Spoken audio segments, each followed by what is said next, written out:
Hey and welcome to Simple About Games channel. Guys, today I'm going to tell you about a really awesome clan boss champion. She was a part of the fusion not so long ago, and if you didn't get the legendary champion but got her, you don't have to be disappointed by yourself. She is a true gem and for sure will help you with the clan boss. Stay tuned. Yes guys, I'm going to talk about a champion from the Skinwalkers faction. And this is Fayne, of course. Just look at her. She looks like some kind of an assassin or maybe a rogue. And I really like the visuals. Just look at those heads hanging on her belt and those really scary daggers. But her visuals are not the reason why I'm going to talk about her. She is really good at the clan boss, and I'm thinking that she is one of the best clan boss champions available at the moment. Epics, of course. I'm talking only about epics. And the fact that she was available during the fusion makes her even more affordable to a wide range of players. If you have her, just follow my guide, build her and use at clan boss, and this is going to be really good for your clan boss damage. Okay guys, let's have a quick look at her kit. This is what really makes her special. Okay, her A1 attacks one enemy 2 times, each hit has a 35% chance of stealing 5% of target's current turn meter.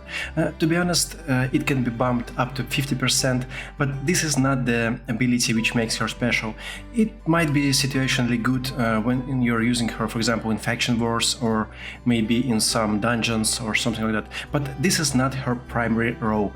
And her A2 and A3, this is what really makes her special. Okay, her A2 attacks one enemy, has 75% chance, which can be boosted up to 100% chance of placing 2 poison debuffs and 50% decrease attack debuff for 2 turns. The cooldown can be further decreased to 3 turns, which is really awesome. And her A3 attacks enemy 3 times. First hit has 75% chance of placing decreased defense for 3 turns. Second hit, 75% chance of placing a bigger version of weaken for also 3 turns. The third hit heals this champion by 4% of her max HP for every debuff on the target, which is insanely good. Okay guys, this ability can be further improved by the debuff chance, which can be increased up to 100%, and the cooldown can be decreased up to 4 turns. If you are going to use support tree, it actually means that you might have decreased defense and weaken at the same time almost 100% of the time, which is really good. Okay guys, now just few words about her base stats. Let's start from the HP. HP is really low and this might be problematic to build her in case if you're not going to use her in unkillable clan boss comp.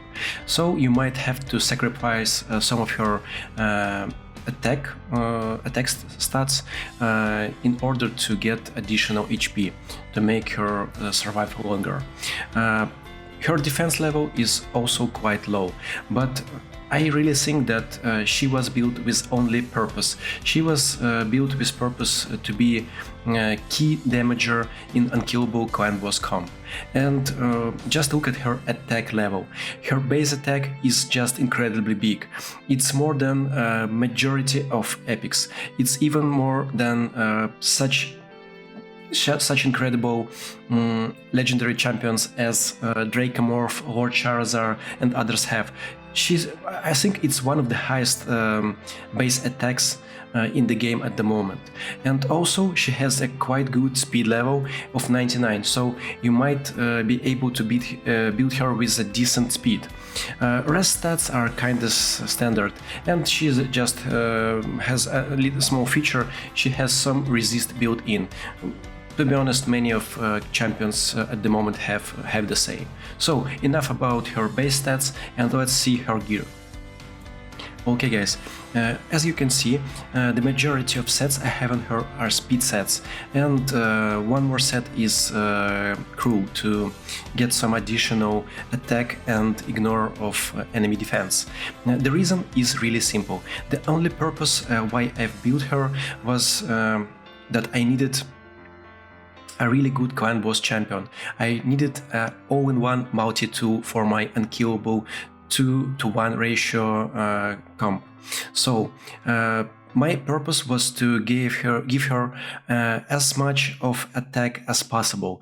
Also, I wanted to maintain high enough level of speed and really good critical rate and critical damage. Just have a look at her gear. Nothing really special. I really know that most of you might have gear which is much better than I have on her, but it works for me, and I think that if you are going to build something like that, it's gonna work for you also. Just let's have a look at the banner, and after that I'm going to show you her total stats. Her HP level is quite low, 31k. Also, it's not a problem for me because I'm using her inside of clan boss unkillable comp. So I've tried to give her as much of attack as possible. 4.9k is quite high for me. Defense wasn't the priority, so I just have some substats on the gear. Speed is 220, and this is the lowest speed in my team at the moment, but it works for her. Critical rate is 75. There is a reason why I'm running only 75% instead of 100%, because I'm using Bad L as a leader of the clan boss comp, so he gives additional 25% to all the members of the team with his aura. I really want to get additional critical damage on her, because 190 isn't high enough.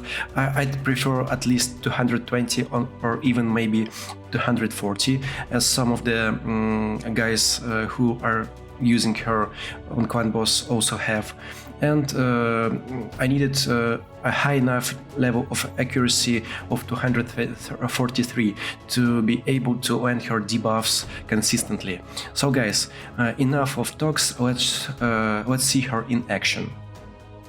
Sorry, but I almost forgot to show the mastery build I have on her. It's a quite standard offense plus support tree combination, and it is obvious why I'm using this combination, because I want her to do as much damage as possible. This is why in offense tree I went for the War Master. It is debatably possible to use a Giant Slayer, but I don't think it's a good idea, because her A1 is only 2 hits, and to have consistent procs from Giant Slayer you need at least 3 hits on her A1, because this is the ability she uses the most. In support tree I went for the additional accuracy, because I want to land her debuffs as consistent as possible. Also, I went for the Master Hexer, because I want to extend those debuffs she's placing on the boss, and she has the full variety of debuffs. She has poisons, decrease defense, weaken, and decrease attack at the same time. So using this ability is quite beneficial. Okay guys, and now I'm going to show you her in the clan boss situation in my comp. Okay guys, here is the comp I'm going to use her in, and it's pretty much standard. I've almost sure that you've seen it multiple times already in videos of other YouTubers. It is 2-to-1 ratio clan boss comp, unkillable comp, built on Seeker and 2 bulk damage champions. In my case, it is Roshcard and Warcaster. The only difference that I'm using Badel as a leader because of his aura to give rest of the champions those additional percentage of crit rate chance. So they're critting on every single hit. But this is not the point of the video at the moment. I just wanted to show how good is Fayne in this comp, and she brings everything possible and everything needed for the for this clan boss team. First of all, it is not going to be one key team, because I'm still working on it, and it is potentially possible to it become one key team. But I really need to improve the gear on Fayne itself and on other champions I have in my team. But I'm really close to the level of one key Ultra Nightmare. What is good about her and what is bad about her? The good that she is an all-in-one champion. She brings all the debuffs at the same time. She brings poisons, decrease attack, decrease defense, and weaken, and does it quite consistently. Also, she can maintain her debuffs not maybe 100% of time, but quite the good percentage of time. What is bad about her? Of course, she is not as good as Dracomorph, for example. In the same comp, even with the same champions I have at the moment, if we have a Dracomorph instead of Fayne, it's gonna be one King Ultra Nightmare, because his damage is much higher than Fayne's. I would say that she is maybe 70%, from 70 to 75% of the damage potential of Dracomorph. But first of all, she is an epic, she is not a legendary, and she has some potential of improving her damage, because my gear, the gear I have on her, isn't the best possible. So guys, I should say that it is really good to have her. If you are going to compare her with other champions, other multi-kit champions, for example with Dracomorph and Venus, of course she's not as good as those legendary champions.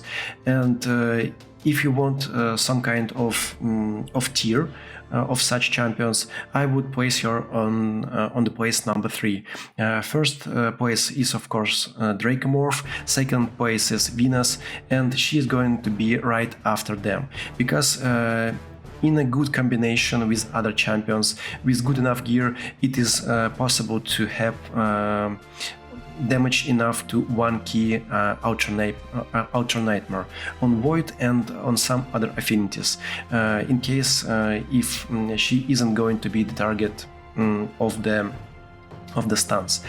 There is a nice guy in my guild who already passed the Mark of 1 King with her.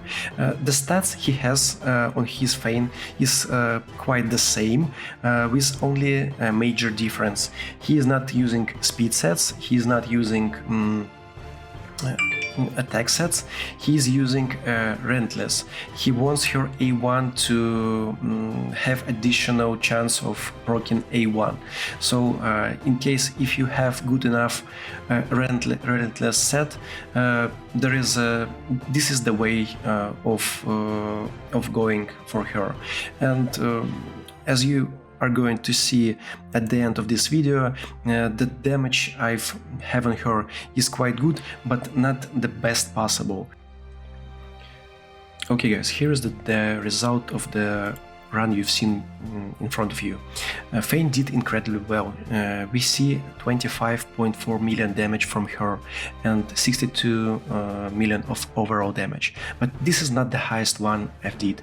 Not so long ago I've managed to improve my result, and here is my best result with her. Unfortunately, I wasn't able to capture the damage the whole run. So she did almost 28 million from her side.